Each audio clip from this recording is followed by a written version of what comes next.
আপনার বাড়িতেও যদি ভাত রান্নার জন্য রাইস কুকার থাকে তাহলে এই ভিডিওটা শুধুমাত্র আপনার জন্য। আসলে ভাই, রাইস কুকারে ভাত খাওয়া আর বিষ খাওয়া দুটো একই ব্যাপার।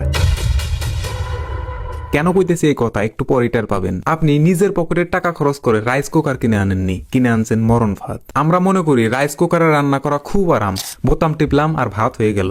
কিন্তু এই আরামে আপনার আপনার হাড়ের ক্যালসিয়াম চুষে খাইতেছে। এই যে পাতিলে কালো প্রলেপটা থাকে না, এটাকে বলে টেফলন। এই টেফলন যখন আগুনের তাপে ভাতের সাথে মিশে যায় তখন সেটা শরীরের ভেতর গিয়ে তিলে তিলে আপনার কিডনি নষ্ট করে দেয়। আর আমাদের গ্রামের মায়েরা কি করে, স্টিলের চামচ দিয়ে ঘষাঘষি করে ভাত তোলে সেই রাইস কুকার থেকে। আরে ভাই, যখনই কালো রংটা একটু উঠে গেল, নিচের বিষাক্ত সিলভারটা বের হয়ে আসলো। আপনি প্রতিদিন বিষ খাইতেছেন আর ভাবতেছেন শরীর দুর্বল লাগে কেন, হাঁটতে ব্যথা কেন, চোখে কম দেখি কেন।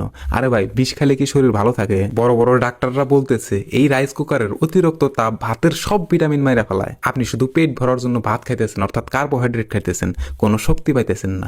আজকাল কেন ছোট ছোট বাচ্চাদের চশমা লাগে, কেন আমাদের জোয়ান ছেলেদের ডায়াবেটিস হয়? কারণ আমাদের খাবারের মধ্যে কোনো জান নাই, শুধু আছে বিষ।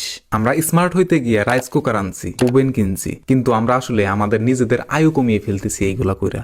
আমাদের দাদারা মাটির পাতিলে ফ্যান জড়িয়ে ভাত খাইতো, তারা 80 বছর বয়সেও নাঙ্গল চালাইতে পারতো, আর আমরা 30 বছর হইলেই বুক ধরপর করে। একবার ভাইবেন তো এই রাইস কুকার দিয়ে কি হইব যদি আপনার কলিজার টুকরা সন্তান অসুস্থ হয়ে পড়ে। এখন আপনারা বলবেন ভাই উপায় কি? উপায় আছে ভাই। রাইস কুকার যদি ব্যবহার করতেই হয় তবে ভালো কোয়ালিটির স্টিলের রাইস কুকার কেনেন। ওই কালো রঙের পাতিল আজকে বাড়ির বাইরে ফেলে দেন। আর সবচেয়ে ভালো হয় যদি মাটির চুলায় বা গ্যাসের চুলায় স্টিল বা মাটির পাতিলে ভাত রান্না করে খান। ভাই, শরীর আপনার, তাই সিদ্ধান্ত আপনার। আমি শুধু আপনাদের চোখটা খুলে দিলাম। ভিডিওটা শেয়ার করে সবার কাছে পৌঁছে দেন। আপনার একটা শেয়ারে হয়তো কারো পুরো ফ্যামিলি বেঁচে যাবে। ভালো থাকবেন, সুস্থ থাকবেন। আল্লাহ হাফেজ।